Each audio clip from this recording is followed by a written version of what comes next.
Hey guys, if you want to learn how to achieve this texture calligraphy look, then please keep watching.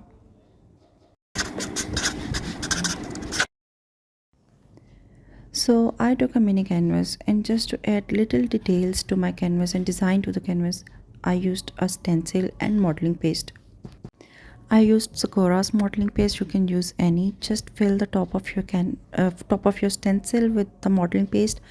Let it dry for a bit and pull the stencil up. You will have your design. You'll have to let your modeling paste dry completely before painting your canvas. Take any shade of your choice. I am using this bubblegum shade by Bluebird Paints. This was a really pretty pink shade, and make sure to use a wet brush so that the paint spread easily and evenly.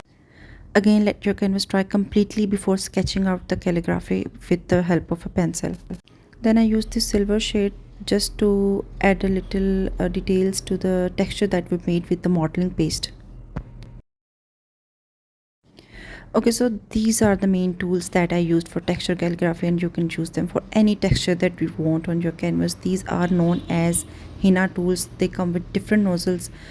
You can use any nozzle you want, thin, thick, and these are known as henna tools, and they are easily available on Draz app Pakistan. If you're in Pakistan or if you're living abroad, then you can find it on Amazon easily. You will just have to put the acrylic paint directly in the tube. You don't have to dilute it.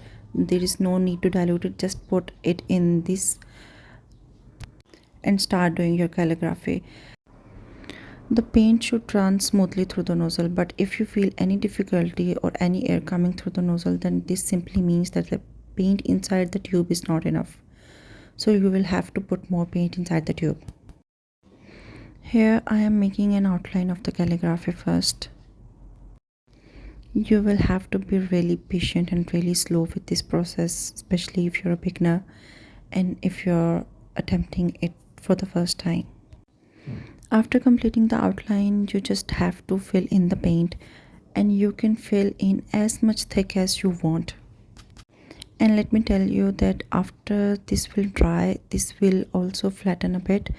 So always put a little more paint than your desired amount of texture that you want, so that when it dries and flatten a bit, it is still of your required texture.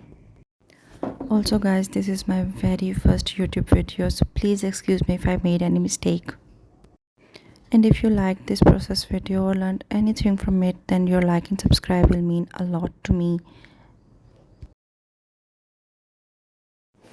So here I am just filling in my calligraphy with the paint, making sure that it looks neat and clean.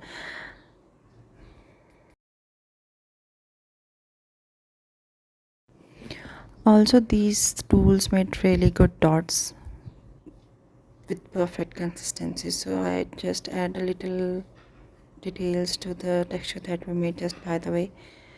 And here we'll have a complete look of our painting that we made. Thank you.